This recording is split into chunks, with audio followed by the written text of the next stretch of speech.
Few things are more interesting than bones. One of them is the redneck cookout with a dog we don't like. Which is why we chew and look at our other food.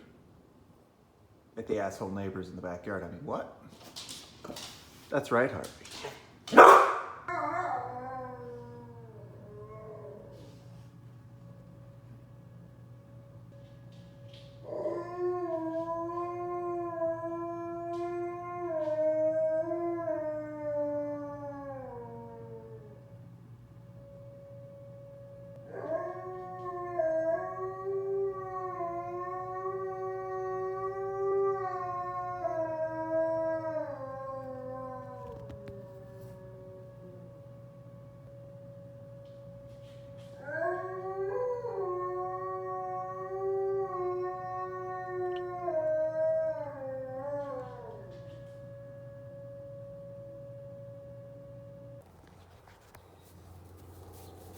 Well, since the soap's not working, we're gonna try some stuff.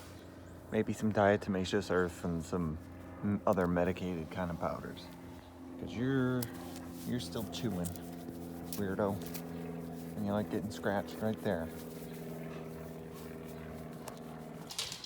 Is it dog safe? It appears to be so. We'll give it a shot because it's what's on hand. Still itching and throwing hair everywhere. And if not, it's on to the diatomaceous earth. Because the soap is what's making this one shed. I think he's allergic to like all weird medicated soap. Go figure. Okay, well, he clearly likes the powder because he is trying to rub it further into himself.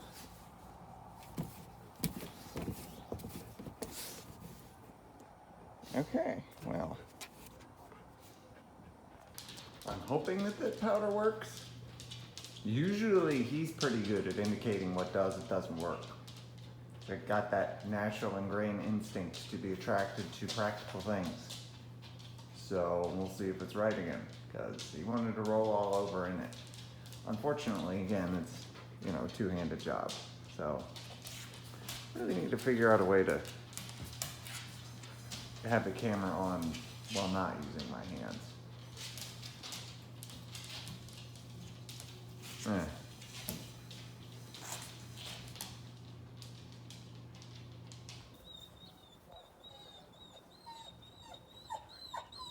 They'll murder a whole family of rabbits, but then they'll be whiners when they see another dog.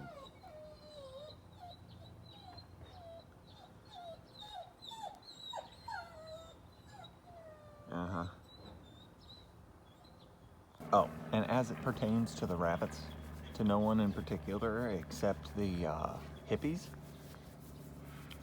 that's what they eat. That's what they like. And it's much better for them than dog food, especially because I know exactly what these rabbits are eating. Because if you notice, this sweet potato is way behind those sweet potatoes. So it's not like they're eating random trash radioactive rabbits. And again, marrow and things that are contained in organ meats are a lot healthier for them than kibble.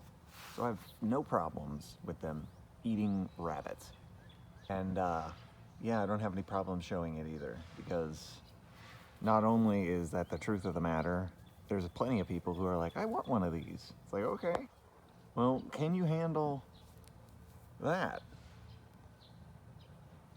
And other worse, gross things. Like potentially them throwing up the unchoiced parts that they don't want to eat. It's not a fairy tale.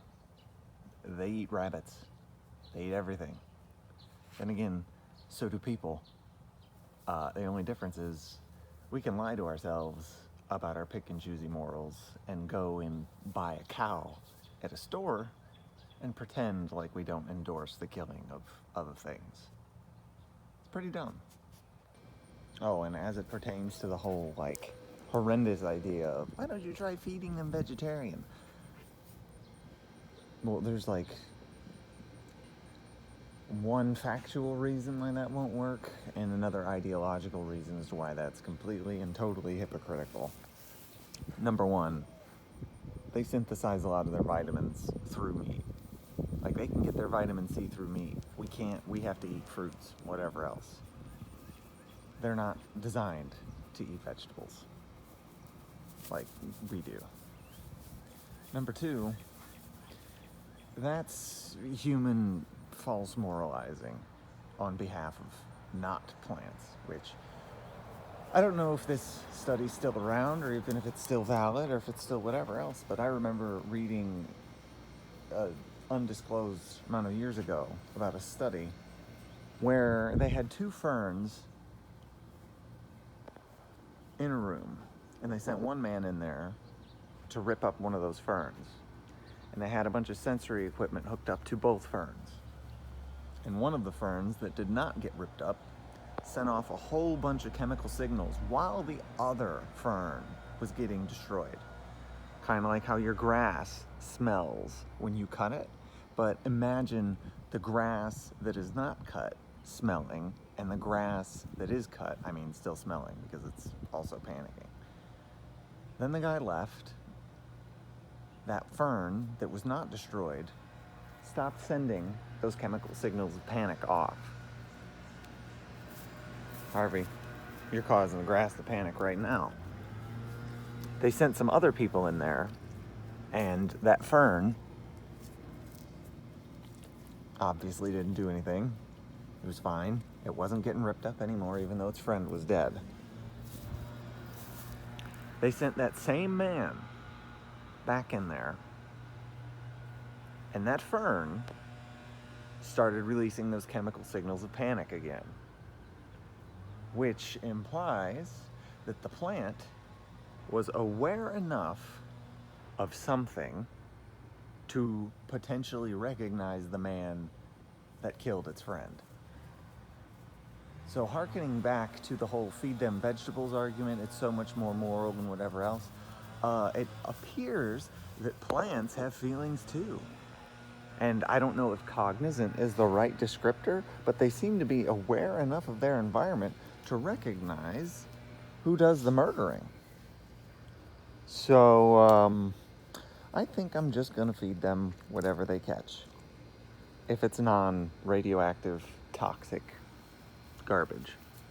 Which usually it isn't, because usually these nuisance herbivores and pests and rodents come around to eat my plants. Which is incidentally why I let the milkweed grow here. Oh, and in other news, since the pool doesn't want to cooperate and keeps flipping over in the wind, I think I'm just going to make compost tea in it. Hey, stop telling the grass to panic. Oh, and also 5 years of keeping him, I think I'm entitled to say, he's a wolf. And I'm not going to censor that. I don't think you can. Also, that one is, well, he's a derpy psychopath. What do you want?